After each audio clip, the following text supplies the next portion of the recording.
Hi there everyone associated with Australian Ice Racing. This is a video to demonstrate my simple electronic timing system. For this you'll need two laptops, one for starter, one for the finish line judge, and they are connected together by a simple network router. I've managed to reconfigure my old iPhone 3GS to be the starter's device. The inputs that you make on here get sent to the finish judge's computer, where they will record the times of the athletes as they cross the finish line and the end of the race. So I'll show you how that works in the next segment. So to make this whole system work, you need to begin with the starter's device, which in my case is my old iPhone. And it will need to be jailbroken, unfortunately, but if you use an ordinary laptop then you won't need to go through that process. But this has been jailbroken, and I've added an application on here that allows you to use a terminal and SSH. So let's just connect now to the finish judge's computer. I've got a shortcut in here called SSH, which I will use now to connect. So that's the name of my computer and that's its network address. Just hit return. It'll attempt to join. It'll need a password, which I'll just enter now.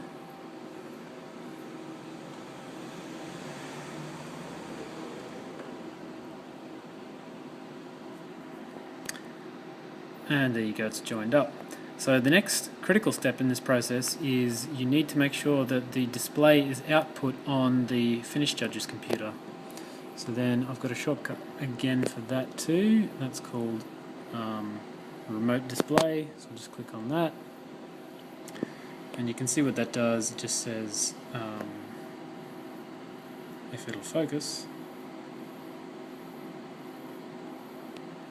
It doesn't want to focus. Oh, there you go. Export display 0.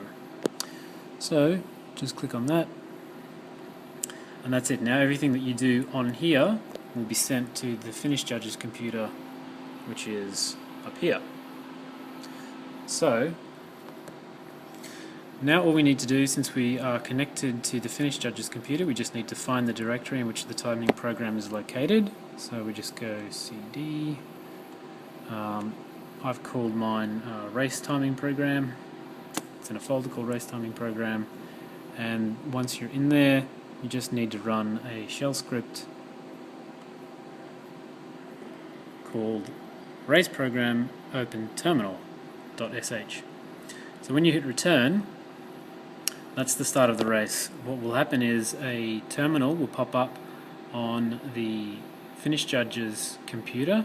You'll hear a beep, which will be the starter's gun, and then the clock is running. So if I just hit return and watch the finish judge's computer, there we go. We've got the terminal has popped up and the clock is running now.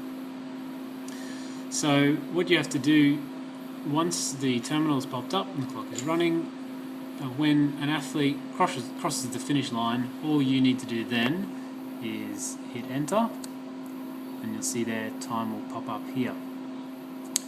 These times are in seconds. They don't get truncated down to thousandths of seconds until the end of the program, and it doesn't actually matter how many competitors are in the race. Every time a competitor crosses the finish line, just hit enter and their time gets appended onto the list,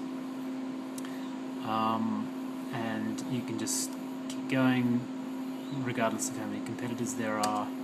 So I'll just wait for one competitor to get above 60 seconds because the output changes slightly once you exceed 1 minute.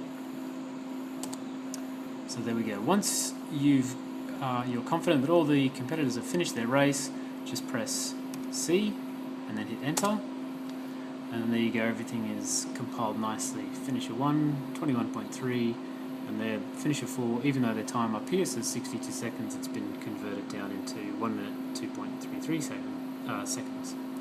So once you're done, just hit enter. That window will disappear, and you can go back if you want to start the next race. Then all you need to do over here is just hit return. That'll get you your console back. Just hit the same command which for me I just two-finger double tap and I can start again. There you go, start it again. But I won't let this run for very long. And then every time you do this process, you'll get a little output produced in your race timing program folder. You'll see here results. These are what the outputs look like. You've got date, month, year, hour, minute, second. We just look at one of them. Let's say this one. We can see the finishes. That's all in the same output that you just saw on the screen there. But I'll just show you the one before. Yeah, one with a minute. The finisher took over a minute, and that's what you get. So it's pretty simple. The next stage in this development will be instead of you having to hit enter to denote the finishing of a skater, they might be carrying around some kind of transmitter, and then the finishing of that skater will be recorded automatically on here, and then the only thing you'll need to do is press start over here on your starter's device, and then everything gets recorded automatically. So stay tuned for that.